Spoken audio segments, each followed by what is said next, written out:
안녕하세요. 세상에 영원한 비밀은 없다고 하죠. 언젠가 진실은 드러나게 되어 있다는 말, 저는 솔직히 그리 믿지 않았습니다. 그렇지 않다면 이 사회가 이렇게까지 힘들진 않았을 것 같거든요. 하지만 저는 이 말을 얼마 전 정말 실감을 하게 되었고, 그로 인해서 오랜 시간 마음에 묵혀두었던 누군가를 미워하는 마음, 원망했던 마음이 시원하게 해결될 수 있었습니다. 대신 그 진실을 묵혀두었던 사람에게는 아주 제대로 된 응징을 해주었는데요. 지금부터 그 이야기를 전해드리도록 하겠습니다.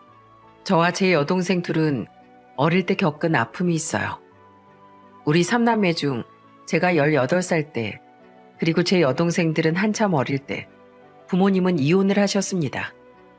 생각지도 못했던 이별이었죠. 이혼을 하면서 어머니는 도망치듯 미국으로 떠나버렸고, 아버지 역시도 우릴 위해 돈을 벌겠다고 지방에서 서울로 혼자 올라가 버리셨어요. 그 덕에 우리는 거의 생이별을 당한 거나 마찬가지였습니다. 그 이후로 할머니 손에 자랐어요. 저는 18살의 나이였음에도 불구하고 매일 밤 부모님이 보고 싶더라고요. 하지만 한쪽 마음으로는 그리워하고 보고 싶어 하면서도 또 다른 한쪽 마음엔 어머니에 대한 미움이 상당히 컸습니다. 그리고 그 미워하는 마음이 그립고 보고 싶어하는 마음을 다 집어삼킬 만큼 컸어요. 왜냐하면 부모님이 이혼하시게 된 이유는 바로 저희 어머니가 외도를 했기 때문이었죠. 어머니가 아버지와 이혼하고 나서 도망가듯 미국으로 떠나던 날, 우리 3남매는 어머니를 붙잡고 매달렸습니다. 엄마, 어디 가요? 우리 두고 어디 가는 건데? 가지 마. 아빠랑 이혼 안 하면 안 돼요? 네? 이혼하지 마요. 제발 우리랑 같이 살아줘요. 어머니는 우리가 그렇게 매달리면서 가지 말라고 해도 매정하게 떠나버렸습니다. 그렇게 어머니는 우리를 버리고 가버리셨어요. 근데 어머니가 떠나시고 나서 할머니가 그러더군요. 얘들아, 니네 엄마 이제 찾지 마라. 니들이 엄마 아무리 찾아봤자 니네 엄마 이제 안 와. 너네 보러 안 온다고. 니들 엄마 그냥 떠난 거 아니야. 바람나서 남자 만나 지 혼자 호강하겠다고 너네 버리고 너네 아빠 버리고 가버린 거야. 그것도 그냥 간 게 아니라 다른 남자 아이를 가져서 지금 미국으로 건너간 거다. 그러니까 너네 철저하게 배신한 엄마 다신 찾지 마. 저는 너무 충격을 먹었습니다. 아버지조차도 어머니를 욕했기 때문에 우리는 당연히 어머니가 잘못한 줄로만 알고 있었죠. 그래서 그때부터는 우리는 어머니를 철저하게 미워하며 지냈어요. 하지만 그렇다고 해서 아버지도 좋은 건 아니었습니다. 왜냐하면 아버지도 우릴 위해 서울로 떠났다곤 하지만 1년에 설 명절에 한 번 얼굴을 볼까 말까 했었거든요. 하지만 그마저도 집에 와서는 드러누워 한참 잠만 자다가 갈 뿐이었죠. 우리와 추억을 쌓는다는 등 아버지의 몫을 다한다는 등 그런 건 전혀 없었습니다. 그런데도 할머니는 자기 자식이라 아버지가 귀한지 꼭 우리한테 이렇게 떠보듯 물어봤죠. 야, 너희는 니네 아버지 안 보고 싶니? 이 할머니는 가끔 니네 아버지가 너무 보고 싶다. 싫어요. 우리는 엄마도 싫지만 아버지도 싫어요. 아버지가 어머니랑 다를 게 뭐가 있어요? 바람은 안 피웠다 뿐이지 아버지도 결국엔 우리 버리고 혼자서 서울로 가버린 거잖아요. 그게 우리 버린 게 아니면 뭐예요? 그렇다고 나나 동생들 보러 자주 오는 것도 아니고 전 아버지도 미워요. 싫어요. 아이고, 그래도 니네 아버지를 미워하면 안 된다. 서울에서 너네 먹여 살리겠다고 열심히 일하느라 그런 것 아니냐. 그러니까 그러지 말어. 그러면 안 돼. 할머니는 꼭 그럼 애처롭게 아버지 편을 들었지만 우린 아버지가 원망스러웠습니다. 그래서 저는 부모의 도움 없이도 내 인생과 내 동생들을 책임지기 위해 악착같이 살았어요. 정말 독하게 마음먹고 살았죠.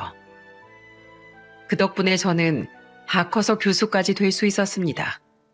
하지만 저는 교수가 되어 제 두 동생들에게 더 잘해주기도 전에 비극적인 일을 맞이해야 했습니다. 제가 20대 후반대였는데 막내 여동생이 병에 걸리게 된 거였죠. 여동생은 암투병을 하는 내내 매일을 힘들어했습니다. 그러면서 저한테 이런 말을 하더군요. 오빠, 나 정말 너무 원망스러워. 내 인생이 너무 불쌍해. 어릴 적엔 엄마가 없어서 아빠가 없어서 그렇게 울면서 살았는데 이젠 왜 내가 아프기까지 해야 돼? 왜 이젠 내가 죽기까지 해야 돼? 이젠 왜 내가 죽기 싫어 이렇게 매일 울어야 하는 거냐고. 나 하늘이 정말 원망스러워. 엄마가 미워. 아빠도 정말 미워. 근데 너무너무 보고 싶어. 오빠 기억나? 우리 엄마가 맨날 우리 붕어빵 사주겠다고 밖에서 들어올 때마다 붕어빵 품에다가 꼭 껴안고 온 거. 나 엄마가 사주는 붕어빵 하나만 먹으면 소원이 없을 것 같아. 그렇게 믿고 원망스러우면서도 또 그런 추억이 엄마를 너무 그립게 해. 오빠, 나 엄마가 너무 보고 싶어. 죽기 전에 엄마 얼굴 한 번이라도 보고 싶어. 어머니 안 오는 거 알잖아. 내가 너한테 정말 뭐든 다 해주고 싶은데 그것만은 들어줄 수가 없어서 미안해. 그래도 오빠랑 언니가 널 끝까지 지켜줄 거야. 어떻게든 너 살릴 거야. 그러니까 자꾸 그렇게 슬퍼하지 마. 오빠랑 언니 마음 아파.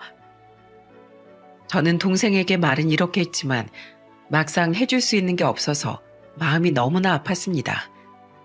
근데 그러다가 정말 깜짝 놀랄 만한 일이 제 막내에게는 정말로 기적 같은 일이 일어났어요.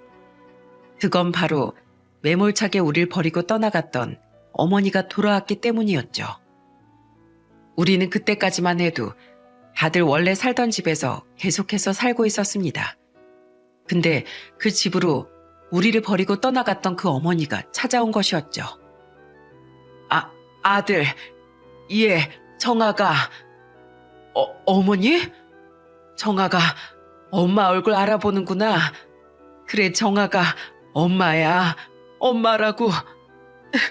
내 아들, 이렇게 다 컸구나. 이렇게 다 컸어. 너무 보고 싶었어. 우리 아들 너무너무 보고 싶었어. 저는 거의 10년 만에 갑자기 나타나버린 어머니 등장에 당황스러우면서도 끔찍했습니다. 우리 버리고 가버릴 때는 언제고 이젠 우리가 보고 싶었다며 울면서 오는 꼴이 정말 우스웠죠. 그래서 제 손을 꼭 잡고 펑펑 울고 있는 어머니에게 매몰차게 손을 뿌리치며 말했습니다. 이건 놔요. 내 손 잡지 마요. 우리 버리고 떠날 땐 언제고, 우리 삼남매 그냥 내팽개쳐버릴 땐 언제고, 다른 남자 만나서 떠난 주제 왜 이제 와서 우릴 찾는 건데요? 왜 왔어요, 왜? 그 남자랑 평생 미국에서 살 것이지 여긴 왜 왔냐고요? 당장 가요. 당신 얼굴 꼴도 보기 싫으니까 여기에서 당장 떠나라고요. 정아가, 아니야 정아가. 엄마 너네 버린 거 아니야. 엄마 너네 정말로 많이 보고 싶었어. 매일같이 그리워했어. 엄마 말 믿어주면 안 되겠니? 웃기지 마. 당신의 그 가식적인 눈물은 보고 싶지도 않아요. 그러니까 당장 내 앞에서 사라져요. 당장이요. 저는 너무 싫어서 어머니에게 소리를 쳤습니다. 근데 이 소란을 집안에서 들은 제 여동생이 나왔습니다. 여동생 역시 충격을 받은 듯 했어요. 그러면서 같이 소리를 질러댔죠. 뭐야, 어머니예요? 진짜 어머니가 우릴 찾아온 거예요? 왜 이제 왔어요? 왜 이제서야 왔냐고요? 어머니 싫어요. 당장 가요. 가버리라고요. 우리 막내, 우리 그 불쌍한 막내가 지금 어떤 줄 알아요? 어떤 줄 아냐고요. 왜 이렇게 늦게 왔어요? 왜? 아니, 애초에 우릴 왜 버렸냐고요. 뭐라고? 무슨 소리야 그게? 막내가 왜? 막내한테 무슨 일 생겼니? 암이에요. 애 이제 얼마 못 산다고요. 근데 그런 애가 매일같이 하는 말이 뭔 줄 알아요? 어머니가 보고 싶대요. 어머니가 사다 주는 붕어빵 하나만 더 먹으면 소원이 없겠대요. 죽음을 앞두고 있는 내 꿈이 그렇게 소박해요. 그런 애를 두고 도망가 버린 사람, 우린 싫어요. 그러니까 당장 가요. 제 여동생은 거의 절규하듯이 소리를 질렀습니다. 하지만 이미 어머니는 그 어떤 소리도 귀에 들리지 않는 듯 했어요. 어머니는 정신 나간 사람처럼 여동생의 병원을 알려달라고 했고, 저와 여동생은 끝까지 알려주지 않고 있었다가 우리 막내 소원이라도 풀어주고 싶어서 겨우 말해주었죠. 그 길로 어머니는 막내 병원으로 갔습니다. 그때가 한참 추운 겨울이었는데 정말로 어머니는 길 가다 말고 붕어빵이 보이자마자 한가득 사서는 어릴 적 우리에게 그랬던 것처럼 품에 꼭 안고는 붕어빵을 사서 병원으로 향했죠. 그러면서 제외한 어머니와 막내는 서로를 부둥켜 안고 펑펑 울었어요. 우리 삼남매 중에 유일하게 어머니를 받아주는 사람이었죠. 다행히 그때 할머니는 밖에 나가고 없을 때였기에 어머니와의 재회도 알지 못했습니다. 우리는 어머니가 다시 우리를 찾아온 것에 대해 말을 할까도 했지만 셋 다 말을 하지 않기로 했어요. 왜냐하면 그동안 우리가 할머니와 지내면서 느낀 건 우리보다도 훨씬 더 할머니가 어머니를 싫어했기 때문이었죠. 할머니는 하루가 멀다 하고 우리 앞에서 어머니 욕을 했습니다. 나쁜 년부터 시작해서 차마 입에 담을 수 없는 욕들을 그 어린 우리들 앞에서 해왔었어요. 그러니 어머니가 우리를 다시 찾아왔다는 이야기를 들으면 분명히 난리가 나고 그런 막내 여동생이 어머니를 보는 게 더 쉽지 않아질 것이기에 우리는 철저하게 비밀로 가지고 있었죠. 다행히도 여동생이 하늘나라로 갈 때까지 할머니와 어머니는 제외하지 못했습니다. 근데 여동생이 죽기 전에 저한테 이런 말을 하더라고요. 오빠, 엄마 너무 미워하지 마. 우리가 모르는 게 너무 많아. 엄마도 불쌍한 사람이야. 나도 몰랐는데 우리 엄마 너무너무 불쌍한 사람이더라. 그러니까 오빠, 앞으로는 엄마 미워하지 말고 지켜줘. 엄마 정말 불쌍한 사람이었어.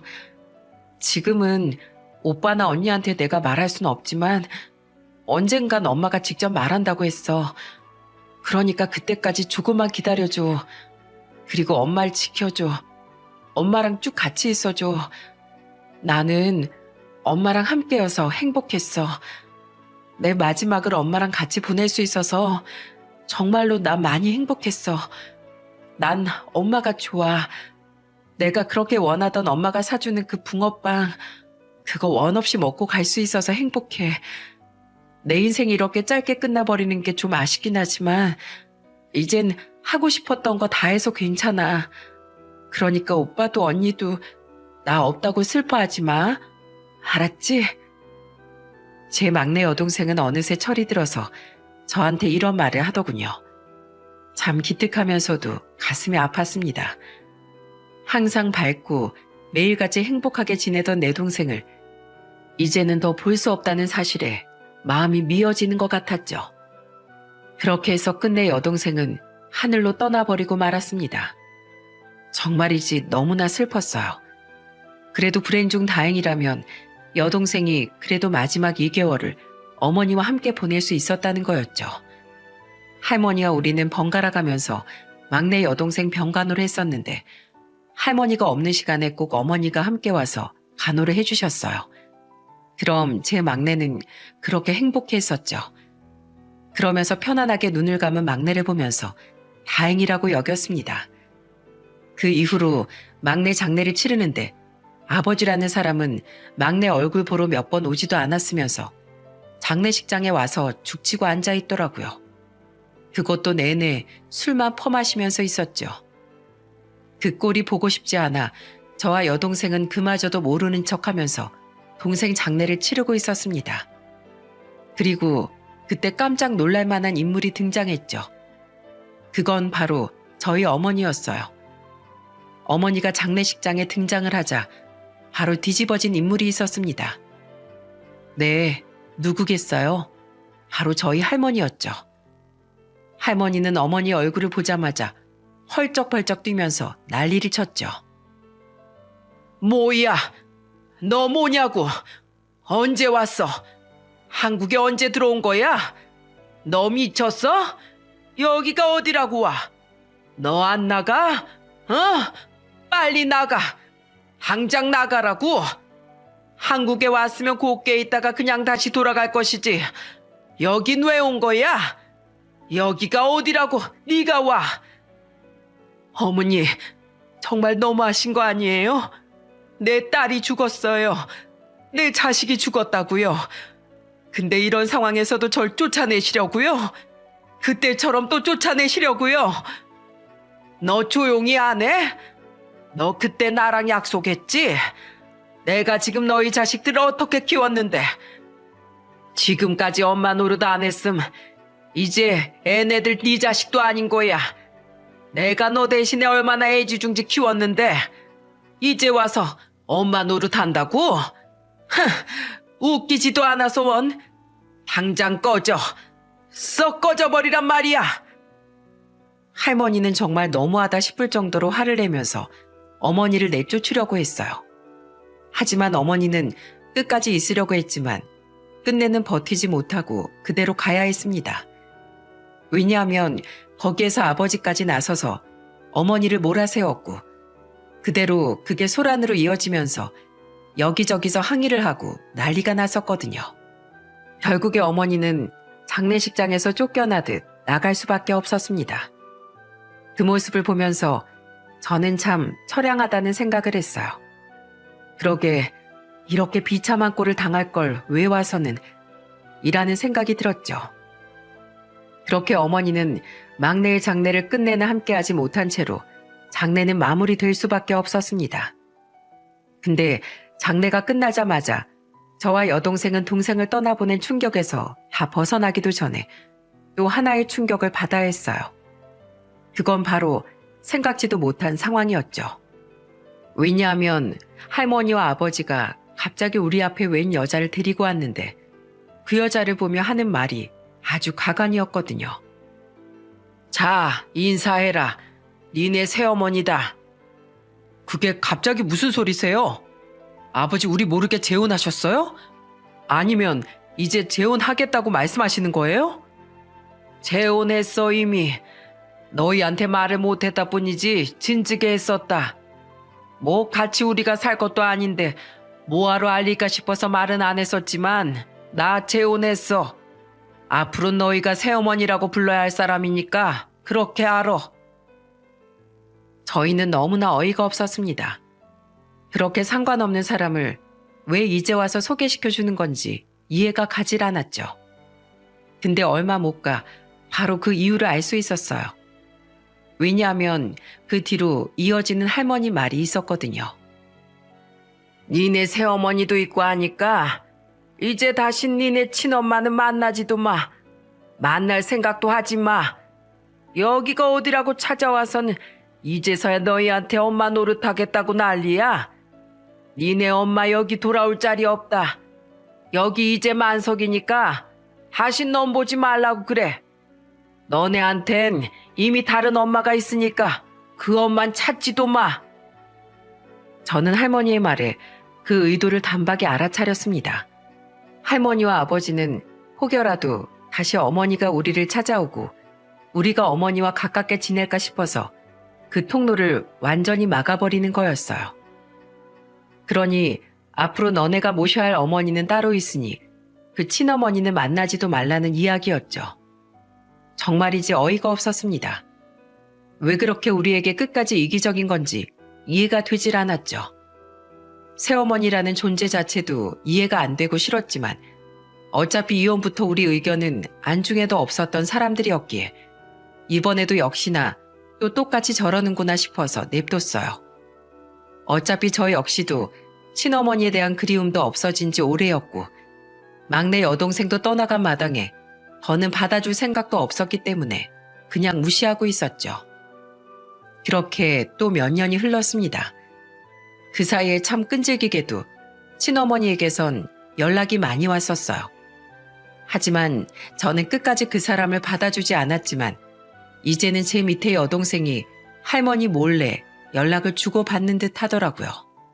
하지만 제 여동생도 한창 어머니의 사랑이 필요할 나이에 헤어진 거라 그 그리움이 얼마나 컸을지 알고 있었기에 그냥 뒀습니다.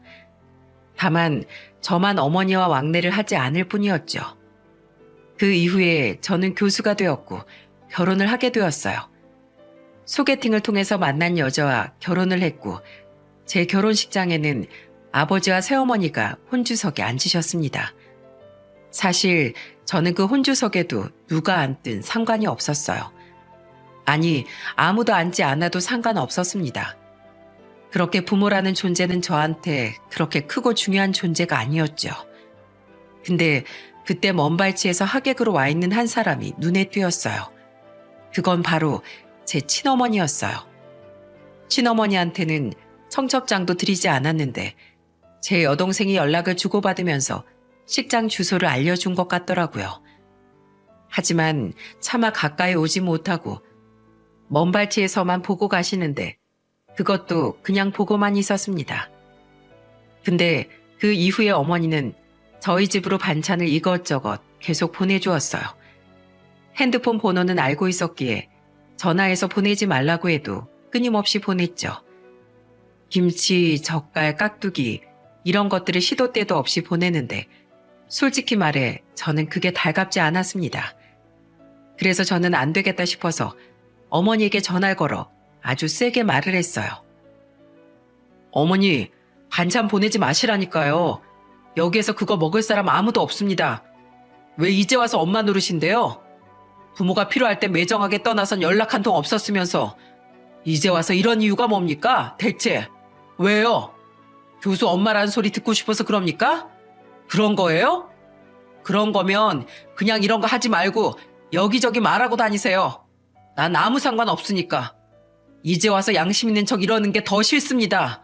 더 끔찍하다고요. 그런 거 아니야. 엄마가 해주고 싶어서 그래.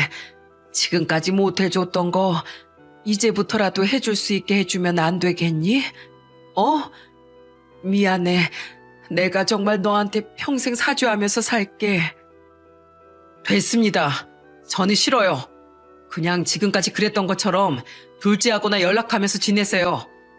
저는 앞으로도 더는 어머니 볼 일 없으니까 이런 나부 떨지 마시라고요. 저는 이렇게 매정하게 이야기를 하고는 전화를 끊어버렸어요. 그런데도 어머니는 끈질겼습니다.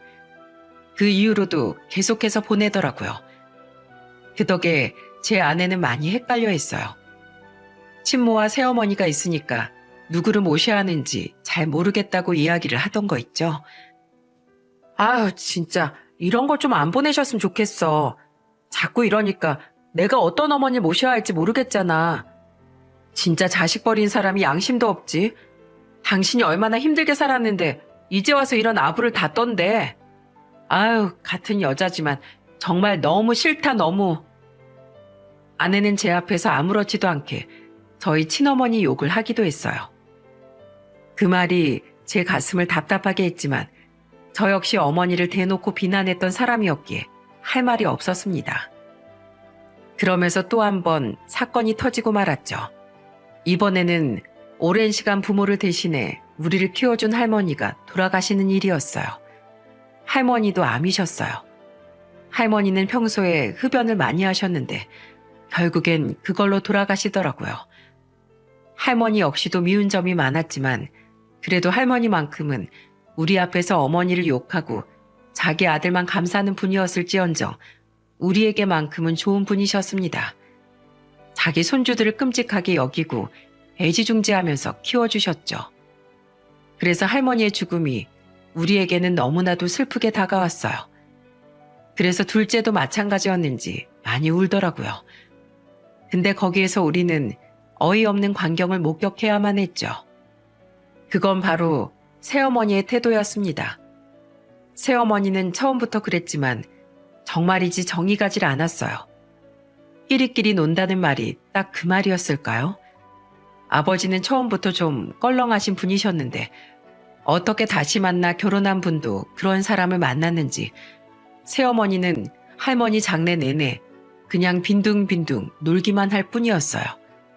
심지어는 매니큐어를 바르고 있길래 그때는 아버지가 못 참고 한마디 하시더라고요. 당신 미쳤어? 여기에서 지금 손톱칠이나 하고 자빠져 있어? 미친 거야 뭐야? 당장 가지고 나가, 당장! 뭐야, 왜 이래? 아내 어머니도 아니고 평생 뭐 정부치고 산 분도 아닌데 뭘 그렇게 극성이야? 뭐라고? 이 사람이 진짜 미쳤나? 그래도 내 어머니야. 내 어머니라고. 당신이 얼굴 몇 번 본 적 없었어도 시어머니로 모시고 살았으면 예의는 차려야 할 거 아니야? 그렇게 싫으면 차라리 가. 집에나 가 있으라고. 아버지는 결국에는 새어머니를 장례식장에서 내쫓아 버리셨습니다. 그 모습을 보면서 속으로 통쾌하더라고요. 어떻게 저런 개념 없는 여자랑 재혼을 했는지 이해가 되질 않았습니다. 그리고 이놈의 집구석은 어떻게 장례 때마다 이 소란을 겪어야 하는지도 이해가 되지 않았죠. 그러면서 나는 반드시 이렇게는 살지 말자라는 다짐을 또 하고 또 하며 할머니의 장례를 치러드렸어요. 할머니를 잘 보내드린 이후에 이제는 또 편안하게 잘 지내고 있었습니다. 아버지라는 사람은 또 서울로 가서는 그 새어머니와 지내고 있었고 저와 제 여동생은 지방에서 여전히 가까이 살면서 우애를 다지며 지내고 있었죠.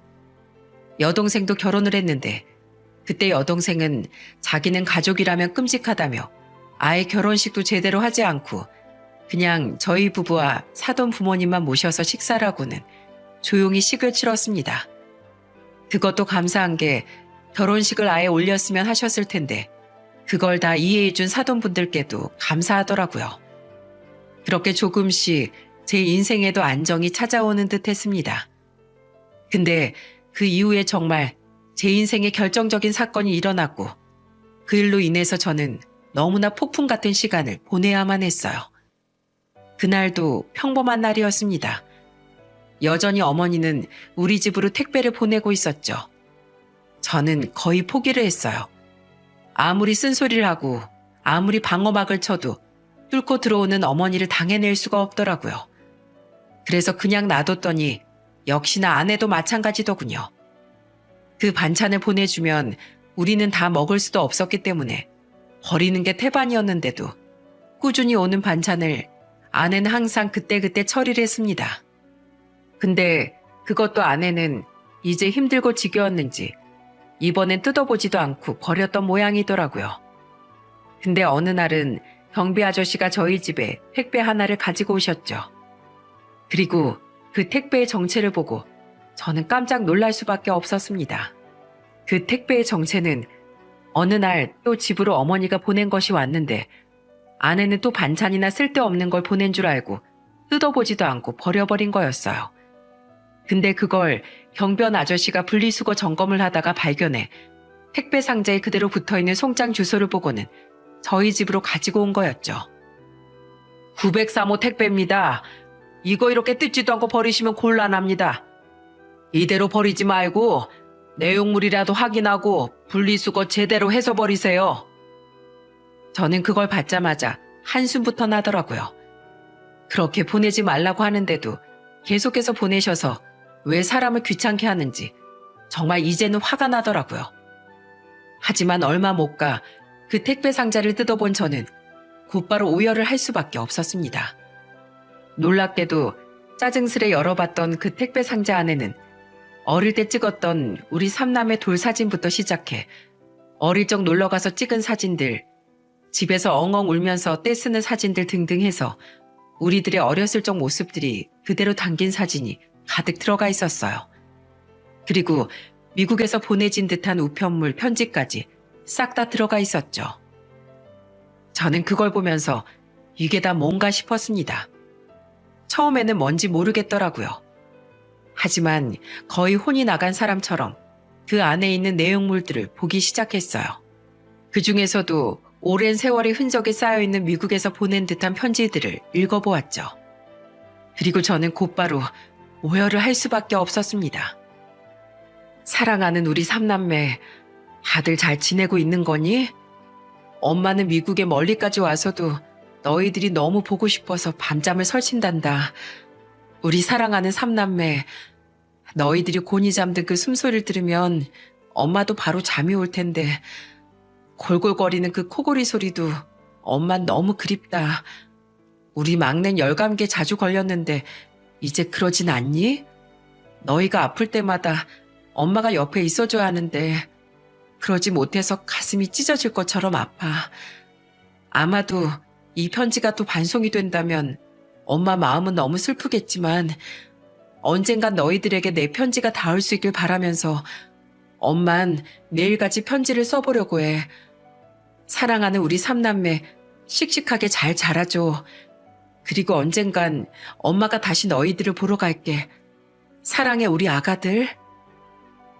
역시나 이번에도 편지가 반송되어 왔네. 너희들에게 언제쯤이면 내 편지가 닿을 수 있을까? 내 편지가 언제쯤이면 할머니 손이 아닌 너희 손으로 들어갈 수 있을까? 여기 미국의 생활은 참 외롭단다. 하루하루가 너희들을 그리워하며 살아서인지 멋진 풍경이 있고 멋진 사람들이 있는데도 불구하고 이 엄만 하나도 달갑지가 않아.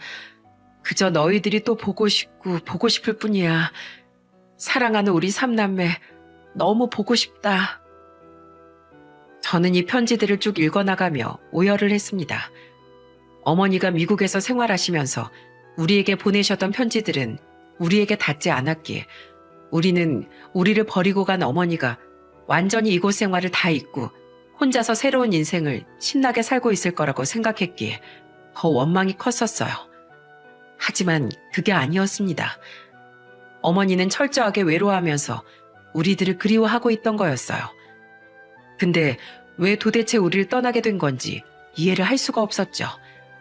이렇게 애틋해하고 이렇게 하루하루를 우리를 그리워하면서 살았으면서 도대체 왜 우리를 버리고 미국으로 가버린 건지 이해할 수가 없더라고요. 하지만 그 진실 역시도 바로 알 수 있었습니다. 저는 가장 최근에 쓴 듯한 빳빳한 편지를 마지막으로 펼쳐서 읽었고 그 안에 충격적인 진실이 전부 다 담겨져 있기 때문이었어요.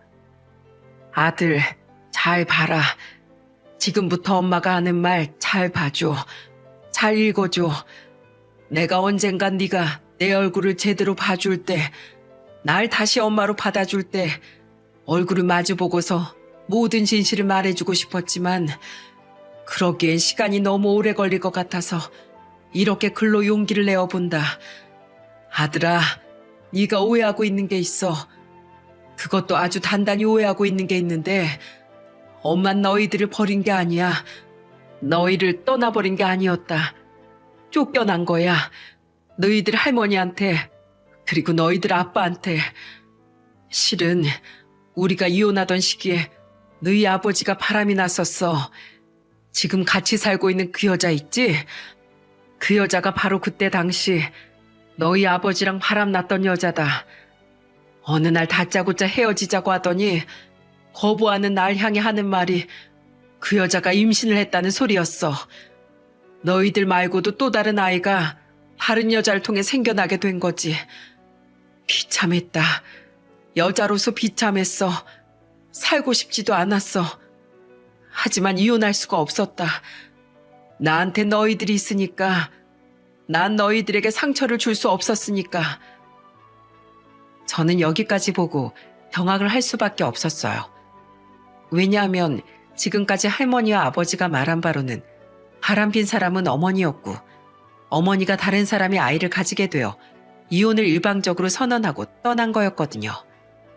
그래서 우릴 버리고 다른 남자와 아이를 선택한 어머니를 평생 미워하고 증오했던 거였어요. 근데 이제 와서 그게 전부 다 사실이 아니라고 하니 저는 놀랄 수밖에 없었죠. 그리고 그 뒤로 이어지는 말들을 들으면서 저는 엉엉 울었습니다. 왜냐하면 그 이후에는 어머니의 삶이 어떻게 철저하게 부서졌는지가 고스란히 담겨져 있었거든요. 난 아무래도 좋았어. 너희만 있다면 네 아빠가 바람을 피든 다른 여자를 만나든 아무런 상관이 없었지. 그래서 이혼을 못하겠다고 했더니 그때부터 날 협박을 하더라. 너희들에게 이 모든 사실을 다 알리겠다고. 그래서 떠날 수밖에 없었어. 차마 너희들한테 그런 상처를 줄 수는 없었거든. 그래서 그럼 너희를 데리고 떠나겠다고 했다.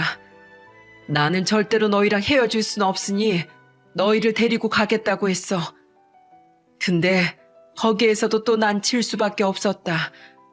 왜냐하면 사실 그때 난 너희들을 양육할 여건이 되질 않았거든.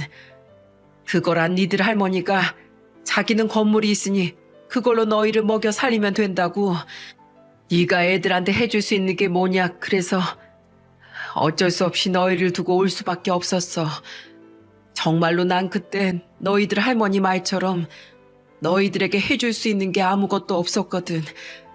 그래서 도망치듯 난 나올 수밖에, 쫓겨날 수밖에 없었던 거야. 미리 말하지 못해서 미안하다. 너희가 이렇게 날 오해하고 상처받을 거라는 걸 그때 알았더라면 난 절대로 너희를 포기하지 않았을 거야. 끝까지 옆에 있거나 데리고 떠났을 거야. 이 엄마가 무지했어. 이 엄마의 판단이 어리석었다. 정말 미안하다, 아들. 이제라도 이 모든 걸 고백하는 엄마를 용서해 주겠니? 네가 믿지 못할 것 같아서 증거도 다 보냈어. 상자 안에 녹음기 넣어놨다. 거기에 모든 진실이 다 들어가 있으니까 그것까지 들어보고 엄마를 용서해 줄 수 있다면 연락 줘. 기다리고 있음, 아들. 그리고 다시 한번 말하지만 그때도 지금도 앞으로도 사랑한다, 내 아들아. 저는 이 편지를 붙잡고 오열을 했습니다. 도대체 우리 때문에 어떤 희생을 한 건지, 우리 때문에 어떤 아픔을 겪은 건지 가늠조차 되지 않았죠. 저는 이 모든 진실을 알게 되면서 내가 알고 있는 게 다 사실이 아니었다는 것이 도무지 믿기지가 않았어요. 눈에선 눈물이 흐르고 불쌍한 어머니로 인해 가슴이 아팠지만 한편으론 몇십 년을 그런 줄로만 알고 있던 진실이 아니라고 하니 실감이 나질 않았죠. 그래서 어머니가 말씀하신 녹음기를 바로 찾아 들어봤어요.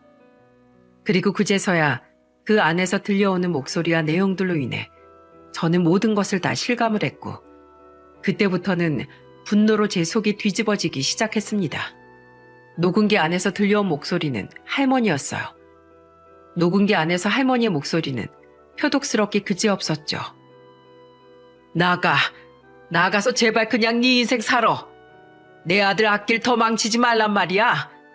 그 여자 이제 곧 애도 나올 건데 도대체 그렇게까지 해가지고 네가 여기 붙어있을 이유가 뭐야? 그러니까 제발 그냥 가버려. 어머님, 안 돼요. 저 애들 버릴 수 없어요. 저 애들만이라도 데리고 가게 해주세요. 네? 저 애들 없으면 못 살아요. 내 손주들이다. 어딜 데리고 가겠다고 들어? 절대로 안 돼. 네가 가진 게 뭐야? 네가 할 수 있는 게 뭐냐고. 애들한테 해줄 수 있는 것도 없으면서 그냥 가. 애들은 내가 키운다. 가진 것도 없는 거지 주제에 애들을 데리고 가겠다고? 기가 막혀서 원, 썩 꺼져. 이제 여기에 네 자리는 없다. 어머니. 처절하게 할머니를 외치는 어머니를 외면하고 할머니는 그대로 밖으로 나간 듯 했습니다. 녹음기 안에서도 어머니가 얼마나 처절한 모습을 하고 있는지가 눈에 보였죠. 하지만 그걸로 끝이 아니었어요. 그 다음 녹음본은 더 기가 막힌 게 들어있었거든요. 여보, 안 돼. 이 엄마는 안 돼. 나 애들 포기 못해. 어떻게 나한테서 애들을 뺏어. 어떻게 그럴 수가 있어. 절대로 안 돼. 나 못해. 포기 못한다고. 당신 잘못이잖아. 다 당신 잘못인 거잖아. 근데 왜 내가 애들이랑 생이별을 해야 하는데 내가 왜? 아, 왜 이래? 구질구질하게 진짜. 그러니까 누가 그렇게 여자 같지도 않으래? 애 셋 낳은 게 뭐 그렇게 별난 일이라고. 애들은 어머니가 절대로 못 뺏긴다니까 그냥 조용히 닥치고 나가. 당신이 뭘 할 수 있는데? 어머니 말대로 뭐 애들 키울 능력이나 돼? 아무것도 없으면서. 가진 거 쥐뿔도 없는 사람아. 더 구질구질하게 매달리지 말고 그냥 넌 네 몸뚱이라도 챙겨. 네가 밖에 나가서 애들 데리고 키우면 할 수 있는 게 뭐가 있겠냐? 그 몸뚱아리 함부로 하는 것밖에 더 있겠어? 근데 내가 보기엔 그것도 어렵겠다. 뭐 여자라고 매력이 있어야지 말이야. 그냥 넌 네 주제 파악이나 하고 꺼져. 당신이 어떻게 이래? 어떻게 나한테 이럴 수가 있어? 아, 뭐? 그냥 네 팔자려니 생각해라. 넌 그냥 그렇게 살아야 할 팔자인 거야. 알아들어? 이제 꺼져. 네 얼굴 보기 구역질 나니까. 어머니는 그렇게 철저하게 아버지와 할머니에게 버림받은 거였습니다. 저는 여기까지 듣고 정말 눈물이 철철 흘렀어요. 그동안 정반대로 알고 살아온 어머니를 원망하고 미워하며 살았던 그 세월이 미친 듯이 후회가 되었죠. 그래서 전 지금까지 어머니를 철저하게 버리고 우리 남매의 지금까지 인생을 어머니에 대한 원망으로 가득 차 살게 했던 아버지에게 철저하게 복수하기로 했어요. 다시는 그 인간의 얼굴을 보지 않을 작정이었죠. 그래서 곧바로 찾아갔어요. 아버지가 있는 곳으로 가자마자 저는 그 발 밑에 녹음기를 던지며 말했습니다. 나쁜 인간 같으니라고. 당신이 어떻게 그래? 당신이 그러고도 아버지야? 우리 아버지라고 할 수 있어? 다시는 우리 찾을 생각하지 마. 그리고 철저하게 어머니를 버리고 아프게 한 대가, 우리한테서 평생 어머니를 뺏은 대가, 언젠가는 철저하게 되돌아갈 거야. 어떻게든 다 되돌려 받을 거라고 당신이. 뭐야? 이 자식이 다짜고짜 와서 하는 소리가 뭔 말이야? 내가 하는 말이 뭔지 모르겠어? 어디 한번 그럼 내가 그 밑에 던져둔 녹음기 한번 들어봐. 그럼 내가 무슨 말 하는지 알 테니까. 앞으로 다신 나랑 내 동생 찾지 마. 우리한테 아버지는 없어. 우린 지금까지 인생에 아버지란 존재가 없는 사람들이니까 다신 찾지 말라고. 당신이 바람핀 거였잖아. 당신이 어머니랑 우릴 먼저 버린 거였잖아. 그런데도 뻔뻔하게 당신 인간도 아니야. 사람도 아니라고. 아, 난 또 무슨 소리라고. 야, 벌써 언제적 얘기를 이제 와서 하고 있는 거야? 그게 뭔 상관인데? 그래서 니네가 뭐 굶고 살았어? 아니잖아. 이것들이 기껏 키워놨더니만 하는 소리가 아주. 야, 됐어. 나도 어차피 니네 걸리적거리고 싫었어. 니네 할머니 때문에 데리고 있었지. 내가 뭐 좋아서 니네 데리고 있었던 것 같냐? 그러니까 애초에 내가 너네 보러 가지도 않은 거야. 그래, 알아서 내 인생에서 꺼져준다니 고맙다. 내가 자식이 너네만 있는 것도 아니고. 그래, 가. 정말이지 끝까지 아버지란 인간은 끔찍한 사람이었어요. 저는 그대로 울부짖으며 나왔습니다. 어머니한테는 죄송해서 갈 수도 없었어요. 불효자 짓을 한 내가 어떻게 감히 어머니한테 갈 수 있을지, 가도 되는 건지 모르겠더라고요. 하지만 용기 내서 찾아갔습니다. 정말로 평생을 미워하며 산다고 했지만 사실은 저의 내면 깊은 곳에선 어머니에 대한 그리움과 갈증이 컸었거든요. 바로 어머니에게 찾아간 저는 어머니 얼굴을 보자마자 눈물을 흘리며 와락 껴안았습니다. 그리고는 말했어요. 어머니 죄송합니다. 제가 죄송했습니다. 어리석었어요. 우리 그렇게나 사랑해줬던 어머니인데 왜 어머니가 우릴 버리고 그렇게 떠나갔을 거라고 생각하고 믿어버린 건지 죄송합니다. 평생을 원망해서 어머니를 힘들게 해서 아프게 해서 죄송합니다. 이 불효자를 용서하세요. 아니야 아들아. 고맙다. 엄마 말 믿어주고 엄마를 용서해줘서 고마워. 어쨌든 난 너희를 버리고 떠난 게 맞잖아. 엄마가 그동안 얼마나 미웠니? 엄마가 얼마나 원망스러워서 그래. 고마워. 지금이라도 이렇게 엄마 안아줘서 고맙다. 보고 싶었어요. 사실은 너무 보고 싶었어요. 어머니가 그리웠어요. 사무치게 그리웠습니다. 알어. 미안해. 엄마가 너무너무 미안해, 아들. 사랑한다. 이 엄마는 우리 아들을 한순간도 잊은 적이 없어. 항상 사랑했어. 이제 마음껏 표현할게. 이젠 우리 다신 떨어지지 말자. 그렇게 저희는 감격스러운 재회를 했습니다. 정말로 저는 펑펑 울면서 어머니와 감격스러운 재회를 했죠. 그리고 그제야 정신을 차리고 여동생에게도 알리고자 했는데 여동생은 이미 알고 있더라고요. 다만 어머니는 제가 워낙에 어머니를 미워하니 차마 저한테만큼은 쉽게 말을 할 수 없었다고 하셨죠. 그래서 우리는 몇십 년 만에 어머니와 마주 앉아 밤새도록 이야기를 나눴습니다. 정말 행복했어요. 그러면서 가슴에 찐 응어리를 다 풀어낼 수 있었죠. 근데 한 가지 너무나 슬픈 소식이 있었어요. 그건 바로 어머니가 아프다는 소식이었죠. 어머니는 자신에게 시간이 얼마 남지 않은 걸 알게 돼 그래서 더는 시간이 없다는 걸 알고는 용기 내서 저한테 이 모든 것을 말씀하셨던 거였죠. 저는 너무나 늦게 알아버린 것에 대해 후회되고 슬펐지만 그래도 지금이라도 알게 된 것에 감사하기로 했습니다. 그래도 어머니의 마지막을 챙겨드릴 수 있으니 그거라도 다행이다 여기기로 했어요. 그래서 지금은 동생과 함께 어머니를 간호하고 있는 중이랍니다. 어머니는 미국에 있던 언니에게로 도망가 살았으면서도 항상 마음만은 우리한테 있었다고 하셨어요. 그리고 우리와 함께 하는 순간들을 늘 꿈꾸셨다고 했죠. 그 어머니의 꿈을 우리는 어머니의 마지막까지 지켜드리려고 부단히 애쓰고 있습니다.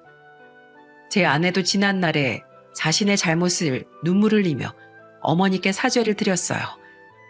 그래서 지금은 저와 함께 같이 어머니 간호를 돕는 중이랍니다.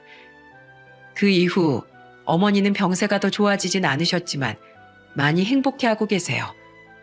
이제는 죽어도 여한이 없다고 말씀하고 계십니다. 반대로 아버지란 인간은 어떻게 되는지 아세요? 지금은 완전히 상황이 역전되어서 혼자 철저하게 힘들게 지내고 있는 중이에요. 왜냐하면 저희 할머니에게는 건물이 하나 있었고 그 건물을 운운하면서 자신한테는 우리를 키울 능력이 있으니 떠나라고 했던 건데 이제는 할머니가 돌아가시면서 그게 아버지에게로 상속이 되었지만 그걸 가지고 있었던 시간도 얼마 안 되어 완전 빈털터리가 되었거든요. 알고 보니 그 건물을 가지고 투자를 했는데 그게 잘못돼서 완전히 쪽박난 듯 했습니다. 그렇게 쪽박이 나니 새어머니란 인간도 재산을 보고 노리고 그 자리에 앉아있던 거였는데 그게 없어지니 바로 도망을 가버린 듯 했죠. 그것도 또 자기가 낳은 자식을 데리고 말이죠. 그러니 쪽박에 완전히 빚쟁이의 외톨이까지 된 아버지는 다시 우리를 찾아왔지만 우리는 받아주지 않았습니다. 그대로 매몰차게 돌려보냈죠. 그렇게 아버지는 제가 말했던 것처럼 자기 죄값을 다시 톡톡히 되돌려 받게 되었습니다. 여러분, 이게 세상의 이치인 것 같습니다. 진실은 언제든 밝혀지게 되어 있고 사람의 죄는 언제든 자신에게로 다시 돌아온다는 것이요. 저는 이 모든 것을 보면서 정말 정신 차리고 똑바로 살아야겠다는 생각이 들었어요. 그래서 앞으로도 저는 정직하게 그리고 죄 짓지 말고 착하게 살려고 합니다. 여러분께도 제 사연을 들려드리는 이유가 바로 이 때문이에요. 여러분도 누군가를 아프게 하거나 힘들게 한다면 언제든 그건 자신에게로 또다시 돌아올 수 있다는 걸 아시고 하루하루를 정직하고 착하게 그리고 주변에 있는 사람들을 사랑하고 끝까지 함께하며 사시는 여러분들이 되셨으면 좋겠습니다. 그리고 저 역시도 그렇게 살아보려고 하니 부디 앞으로 저와 우리 가족들 그리고 저희 어머니를 지켜봐 주시며 응원해 주세요. 제 사연을 들어주셔서 정말 감사합니다.